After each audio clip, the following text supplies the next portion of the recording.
ये मामला धीरे धीरे इतना बढ़ चुका है, पूरे ग्वालियर चंबल संभाग में इस मुद्दे को लेकर तनाव है कम से कम 10-15 जिलों के अंदर।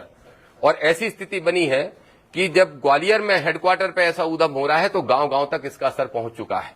मैं जा रहा हूं 2 जून को ग्वालियर, और ग्वालियर में पूरे संभाग के लोगों को एकत्रित किया है, और 2 जून तक का समय इसलिए ताकि मोहन यादव जी ये ना कहें कि समय नहीं दिया गया।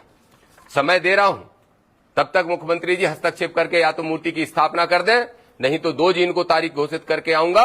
ग्वालियर की एक एक सड़क जाम होगी, ग्वालियर शहर जाम होगा, और उसी दिन हम बाबा साहब की मूर्ति लगाने का काम ग्वालियर के अंदर करेंगे।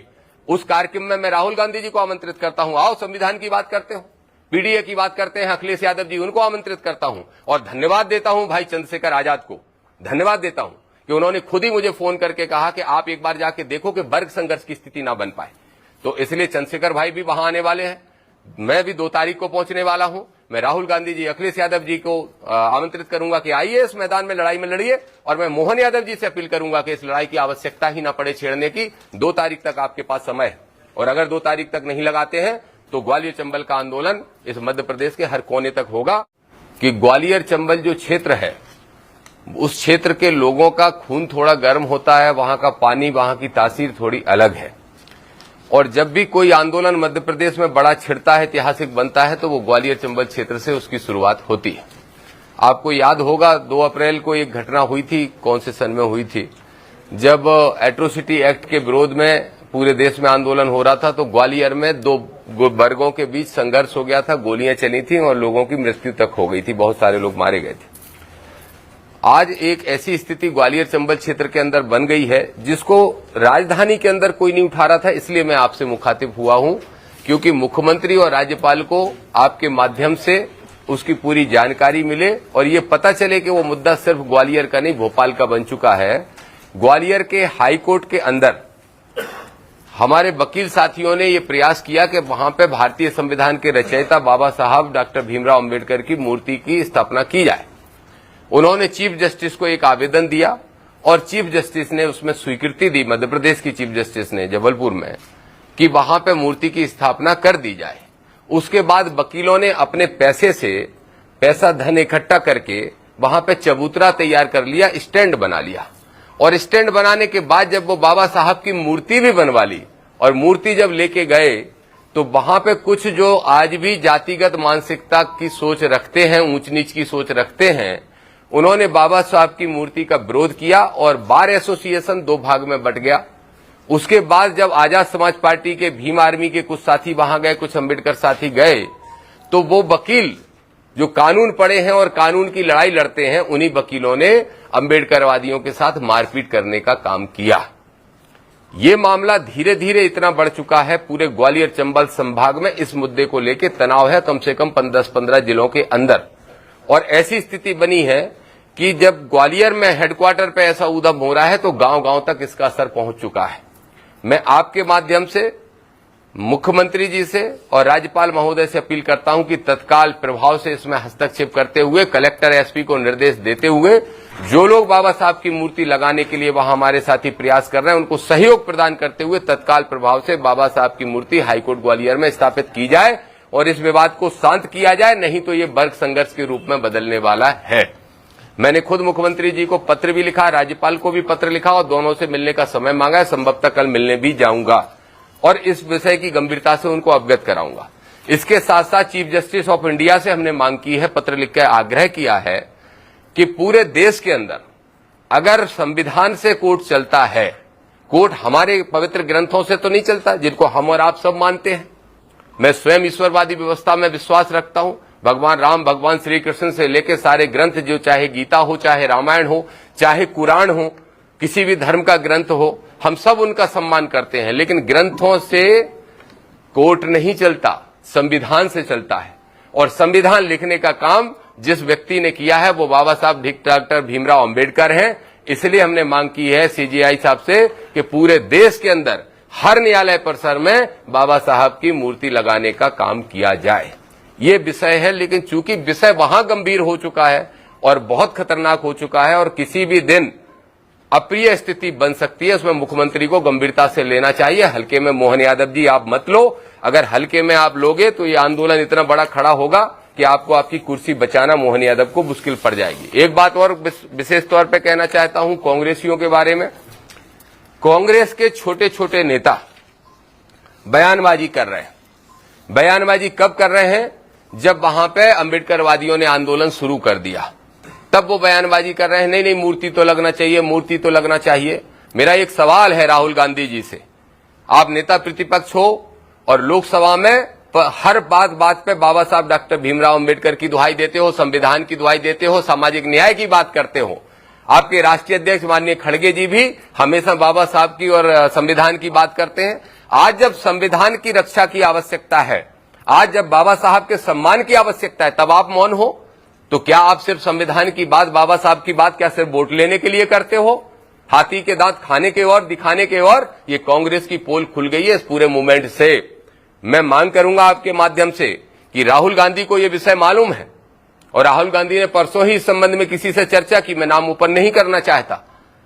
तो फिर राहुल गांधी से भी मैं कहूंगा, मैं जा रहा हूं 2 जून को ग्वालियर, और ग्वालियर में पूरे संभाग के लोगों को एकत्रित किया है और 2 जून तक का समय इसलिए ताकि मोहन यादव जी ये ना कहें कि समय नहीं दिया गया। समय दे रहा हूं, तब तक मुख्यमंत्री जी हस्तक्षेप करके या तो मूर्ति की स्थापना कर दें, नहीं तो 2 जून को तारीख घोषित करके आऊंगा। ग्वालियर की एक एक सड़क जाम होगी, ग्वालियर शहर जाम होगा और उसी दिन हम बाबा साहब की मूर्ति लगाने का काम ग्वालियर के अंदर करेंगे। उस कार्यक्रम में मैं राहुल गांधी जी को आमंत्रित करता हूं, आओ संविधान की बात करते हो, पीडीए की बात करते हैं, अखिलेश यादव जी उनको आमंत्रित करता हूं और धन्यवाद देता हूं भाई चंद्रशेखर आजाद को, धन्यवाद देता हूं कि उन्होंने खुद ही मुझे फोन करके कहा कि आप एक बार जाके देखो कि वर्ग संघर्ष की स्थिति ना बन पाए, क्योंकि हमारा उद्देश्य समाजों के अंदर भेदभाव फैला के, नफरत फैला के लड़ाई कराना नहीं है। ये काम तो भारतीय जनता पार्टी का है, ये काम हमारा नहीं है। तो आप कोशिश करिए कि उन सबके अंदर भाईचारा बने और बाबा साहब का वो लोग भी सम्मान करें जो भले ही एससी वर्ग, ओबीसी वर्ग या आरक्षित वर्ग से नहीं आते, क्योंकि बाबा साहब नहीं होते तो पढ़ाई और अधिकार का सम्मान उन वकीलों को भी नहीं मिलता, चाहे वो किसी भी वर्ग के होते। तो इसलिए चंद्रशेखर भाई भी वहां आने वाले हैं, मैं भी 2 तारीख को पहुंचने वाला हूं। मैं राहुल गांधी जी, अखिलेश यादव जी को आमंत्रित करूंगा कि आइए इस मैदान में लड़ाई में लड़िए, और मैं मोहन यादव जी से अपील करूंगा कि इस लड़ाई की आवश्यकता ही ना पड़े छेड़ने की।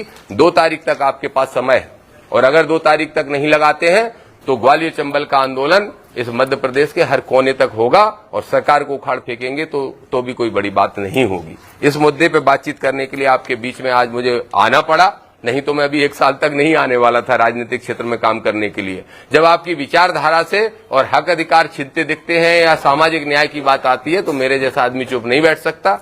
इसलिए मैं पुनः राजनीति में सक्रिय होकर वापस से काम करने के लिए जा रहा हूं। आप सब सारे साथी शॉर्ट नोटिस पर यहां पर आए, इसलिए आप सभी साथियों को बहुत बहुत धन्यवाद देता हूं और अपील करता हूं कि समाज के अंदर आप और हम सब मिलकर वैमनस्यता ना फैल पाए इसका प्रयास करें और सामाजिक वर्ग संघर्ष ना हो पाए इसका प्रयास आप और हम सब मिलकर करेंगे और बाबा साहब की मूर्ति लगा के हम ये संदेश देने का काम करेंगे कि संविधान का हम सम्मान करते हैं और संविधान बनाने वाले का हम सम्मान करते हैं। आप सभी को बहुत बहुत धन्यवाद, आप यहाँ पधारे। यादव जी, पहली बात तो ये कि आखिर ऐसी कौन सी आप बात कर रहे हैं, ऐसी कौन सी ताकत है जो कि बाबा साहब की मूर्ति को लगाने के लिए रोक रहे हैं? स्पष्ट तौर पर इस प्रकार का लेकर पार्टी का कोई किसी प्रकार का कोई बयान है? आप कुछ कह रहे हैं कि इसमें कौन से लोग हैं जो रोक रहे हैं? ग्वालियर बार एसोसिएशन 2 हिस्से में बढ़ गया है और ग्वालियर बार एसोसिएशन के 80 से 90% वकील चाहते हैं कि बाबा साहब की स्टेच्यू लगे। आपने देखा होगा या आप आज गूगल करेंगे तो देखेंगे कि पिछले 4-5 दिन में वहां पे वकीलों ने एकत्रित होकर प्रदर्शन किया शांतिपूर्ण तरीके से और उसमें आप देख सकते हो कि वकील हजारों की संख्या में है। कौन? जो ये समर्थन कर रहे हैं कि मूर्ति लगे। लेकिन 15 से 20 वकील मात्र ऐसे हैं जो कह रहे हैं कि हम नहीं लगने देंगे। एक वकील साहब कह रहे थे हम भगवान राम की लगाएंगे। मैंने कहा फिर मंदिर में किसकी लगाओगे? अगर आप अदालतों में भगवान राम की मूर्ति लगाओगे तो मंदिरों में किसकी लगाओगे? फिर पूजा किसकी करते हो मंदिरों में बैठ के? तो ये अनावश्यक विवाद बनाया जा रहा है और मुझे लगता है इसके पीछे कोई ना कोई पॉलिटिक्स है। जो भी पॉलिटिक्स इसके पीछे है, जो छुपी हुई है, उस पॉलिटिक्स का, उस पॉलिटिशियन का, उस पार्टी का नुकसान होने जा रहा है राजनीतिक रूप से। दूसरी बात, अभी आपने कहा कि वर्ग संघर्ष की स्थिति पैदा हो रही है। वर्ग संघर्ष किसके बीच में मिल रहा है और कौन सा इनपुट है आपके पास और कहां से मिला? देखिए, जो लोग आरक्षित वर्ग के हैं, बाबा साहब की मूर्ति न लगाने के कारण उनको ऐसा लग रहा है कि कहीं ना कहीं जातिगत भेदभाव किया जा रहा है। और जो लोग जातिगत भेदभाव कर रहे हैं, एक बात को और स्पष्ट कर दूं ताकि किसी एक वर्ग एक जाति का विषय ना रहे, जो वकील विरोध कर रहे हैं उसमें भी लगभग पिछड़े वर्ग के भी हैं और सामान्य वर्ग के भी हैं।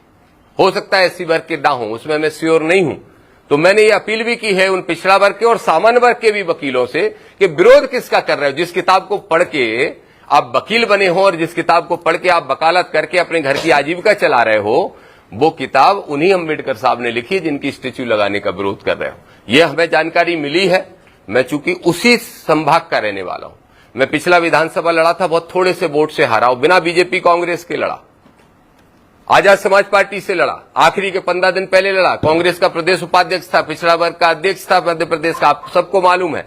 और मैंने 125 टिकट मांगे थे। राहुल गांधी और खड़गे जी जो कह रहे थे कि हम आबादी के हिसाब से हक देंगे, तो उन्होंने नहीं दिया, तो मैंने नाराजगी होकर पार्टी छोड़ दी थी। मेरा टिकट नहीं, बोले आप ले लो, 3 और ले लो, 4 और ले लो। मैं 125 की लिस्ट लेके कमलनाथ के पास गया था, आप सबको मालूम होगा। और फिर मैंने पार्टी छोड़ी और 15 दिन का चुनाव लड़ा और मात्र 15 दिन के अंदर 30,000 वोट प्राप्त किए। इतने से वोटों से चुनाव मात्र हारा। मैं उसी संभाग का रहने वाला हूं, दतिया जिला, जहां के गृह मंत्री नरोत्तम मिश्रा हुआ करते थे, वहीं का रहने वाला हूं।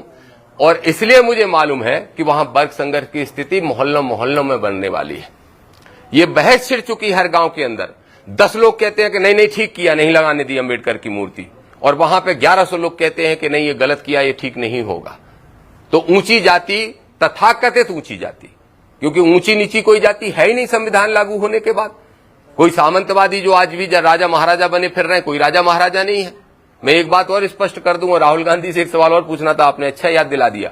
राहुल गांधी इस बात का जवाब दे जो उन पे आरोप लगता है कि राहुल गांधी की खुद पार्टी के अंदर नहीं चलती। राहुल गांधी जी, अगर आपके विचार या तो आपके 2 मुंह हैं, आप बात सदन में दूसरी करते हो और जमीन पे दूसरी चीज है, आपकी हकीकत दूसरी है, या फिर मुझे लगता है राहुल गांधी के विचार से मध्य प्रदेश में कांग्रेस नहीं बल्कि सामंतशाहियों के आदेश से कांग्रेस चलती है। ये पुतले हैं, ये क्या बोलते हैं, मोहरे हैं, जो पीसीसी के चीफ हैं, क्या नाम है इनका, अरे जो इंदौर के रहने वाले हैं, जो 35,000 वोट से हारे फिर भी प्रदेश अध्यक्ष बन गए। हाँ, ये मोहरे हैं। सॉरी, आरक्षण की बात सिर्फ जातिगत के आधार पर नहीं होती है। आरक्षण की बात होती है सामाजिक न्याय के साथ साथ शैक्षणिक और रोजगार और आर्थिक समानता को लाने के लिए, जो आज भी नहीं है। अगर आपका ये सवाल है तो मेरा एक सवाल है, मध्य प्रदेश के 55 जिलों में से कितने collector SP, SC, ST, OBC के हैं? और अगर कोई कहे ओबीसी का मुख्यमंत्री बैठा है, मैं पूछ रहा हूं ओबीसी के मुख्यमंत्री से, जवाब दो जरा कि कितने ओबीसी के लोगों को आपने कलेक्टर एसपी बनाया है। और अगर आप कहो कि कलेक्टर एसपी इसलिए नहीं बनाया कि आईएएस आईपीएस नहीं है, तो मैं वो लिस्ट भी दे दूं आपको जो एससी, एसटी, ओबीसी के लोगों को वल्लभ भवन में बाबू बना के बिठाल के रखा गया। तो कितनी ऊंची नीची जाति है वो यहां जमी हुई है लोगों की। मैं ऊंची नीची नहीं मानता जाति में, मैं मानता हूं कि आदमी जैसा कर्म करेगा समाज में वैसा स्थान पाएगा। एक आपने बड़ी अच्छी बात याद दिलाई, पुराने आपने खोल दिए पॉलिटिकल रिपोर्टर्स की खाके की, क्या हुआ था तब। क्या लगता है यादव जी कि उस टाइम पे ग्वालियर चंबल संभाग की लेकर जब बातचीत हो रही थी टिकट का और एक विचारधारा वहां पर लड़ रही थी, यानी यूं कहें गुटबाजी की बात करें, तो क्या कमलनाथ जी की टिकटों की जब हम बातचीत कर रहे थे, क्या उसमें खरीद फरोख्त जैसी चीजें हुई थी? उसमें चंबल संभाग की बात कर रहे जब 4 टिकट और 6 टिकटों को फिर से लेकर टिकट काटे गए थे, तमाम चीजें। Not only in Gwalior Chambal संभाग, चूंकि मैं पीसीसी का उपाध्यक्ष भी था मेन बॉडी में और कमलनाथ की कोर टीम का हिस्सा माना जाता था और पिछड़ा वर्ग का भी अध्यक्ष था प्रदेश का, उस नाते मैं बता सकता हूं कि लगभग 40 से 60% के बीच में टिकटों में खरीद फरोख्त पूरे प्रदेश के अंदर की गई थी। ग्वालियर चंबल में तो की ही गई थी। पूरे मध्य प्रदेश के 230 टिकट में से लगभग 125 और 150 टिकटों में सौदेबाजी हुई थी। किसने की थी मैं अभी बताना नहीं चाहता। अगर वो इसका जवाब दें और कहें कि नहीं हुआ था तो मैं प्रमाण तक पेश कर दूंगा। यानी यही कारण था कांग्रेस का तब हारने का? कांग्रेस के हारने का कारण था सामंतवादी व्यवस्था नंबर 1। मैं फिर कह रहा हूं, कांग्रेस सामंतशाही से चलती है मध्य प्रदेश के अंदर। कांग्रेस के अंदर सिर्फ सामंतशाही जिंदा है। चेहरा कमलनाथ बने रहे, जीतू पटवारी बने रहे, लेकिन जो सामंतशाही है उनके हाथ में बागडोर है। Thank you.